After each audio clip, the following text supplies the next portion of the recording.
I've been meaning to make a video like this for a while now, I just ain't never got around to it. But I'm gonna do a build overview on the 1996 LS swapped S10 that I've been working on, and kind of go over a few things about what I've done and what I'm gonna do.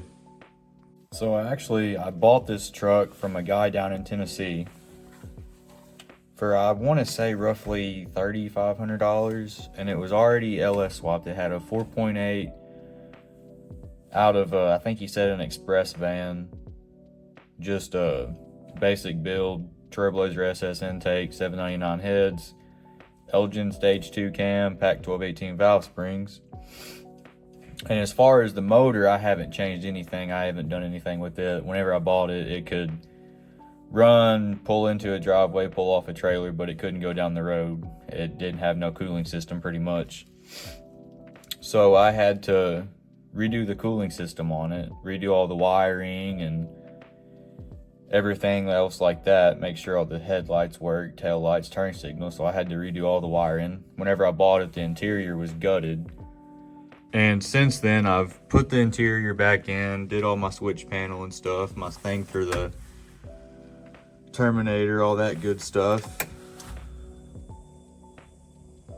I put the Holley Terminator in the glove box right there. It's not bolted down, it's just sitting in there right now. This winter I got to redo a lot of things on it. But when I bought it, it did have full interior, just the dash wasn't in it. But I went ahead and gutted the interior just to save some weight. Probably wasn't saving much, but you know, every bit counts, I guess. But as far as the coolant system goes, when I got it, it didn't have no cooling fans. The radiator was in it, it just didn't have no fans to actually keep it cool.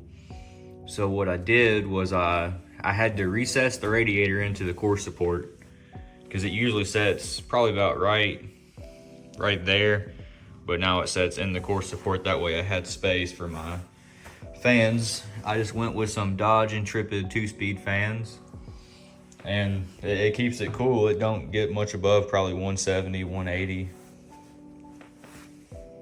Like I said, as far as the 4.8 goes, it's just a Trailblazer SS intake with some cheap headers. Probably nicest thing on is the ICT billet coil pack bracket. But other than that, it ain't really nothing special. It's just a cam, Trailblazer SS intake, 799 heads, no power adder, nothing like that. It's just a basic 04.8, you know, with a NV3500 transmission, which I'm surprised has even held up as long as it has. When I bought it, I pretty much redid the whole front end. Ignore the spacers. I had some C5 Z06 wheels on it, but now I got some race stars. I just got to get different spacers for them. They're still Corvette spec. But I had to redo all the steering up front. It was all sloppy. You could turn the steering wheel probably halfway, damn near, before it would even turn. So I redid all the steering component, the A-arms right there. It still has the old lower A-arms. I haven't got around to changing that out yet. But eventually I'm probably gonna go tubular A-arms if I ever find myself around to it. But I've replaced the steering box, busted a power steering hose, had to replace it.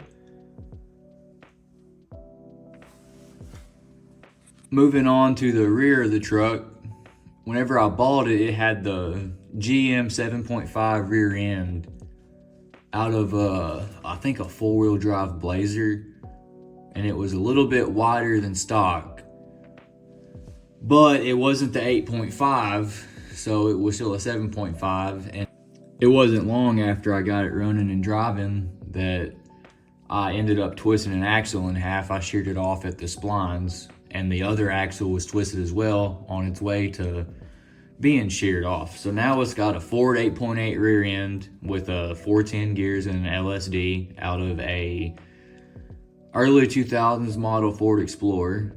And it wasn't hard to put in. It just, I had to get different U-bolts for it, different brake line. I had to redo some of the brake lines on it.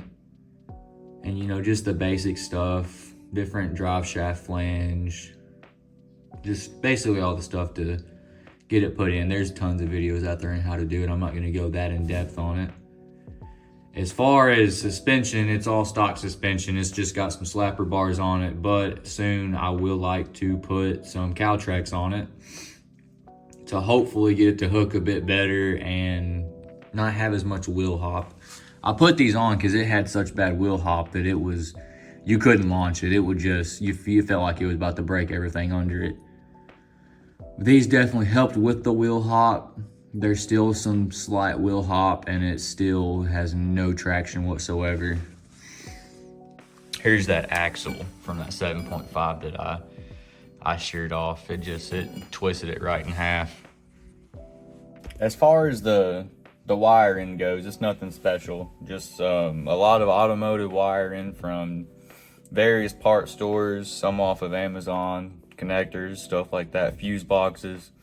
I haven't done any elaborate wiring on it. It's pretty much a rat's nest, but it's all fused and relayed, so I don't think it's gonna burn down.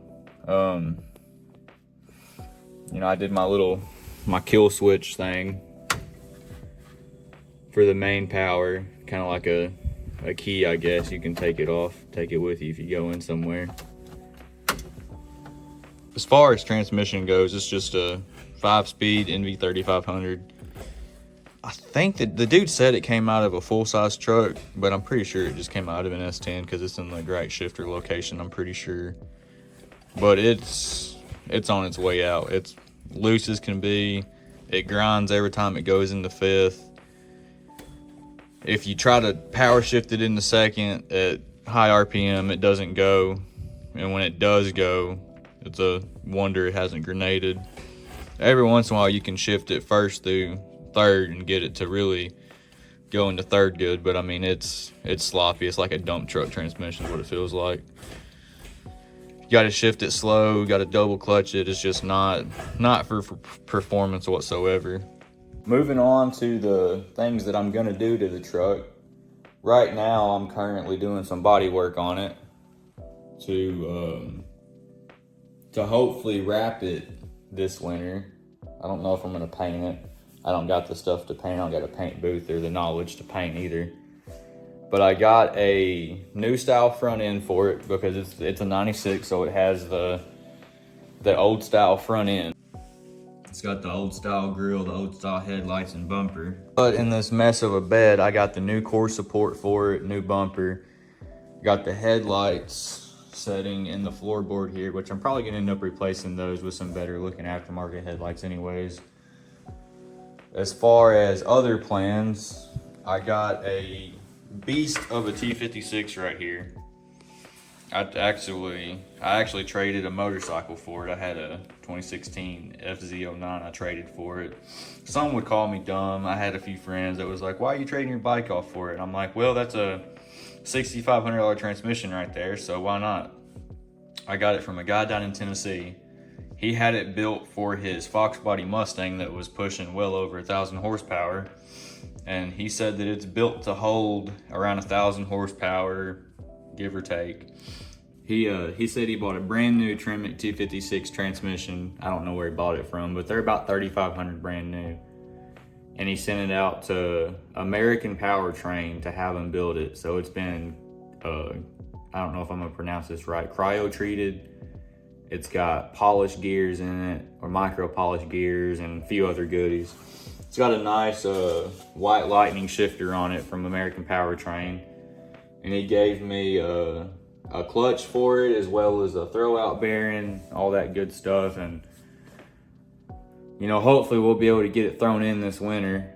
Not sure how long it'll take. I got some other things going on, so it's just gonna be a work in progress. You know, shit don't happen overnight. You know, this is my first video like this, so it's not gonna be a good one. It's not gonna be high quality. Ain't never really talked to a camera either, so it's different for me doing it like this. But hopefully, you know, y'all can enjoy the video and ask for more videos. Just leave in the comments if there's anything you want to see or want me to go over more in depth, and I'll be happy to do so. So thanks for watching.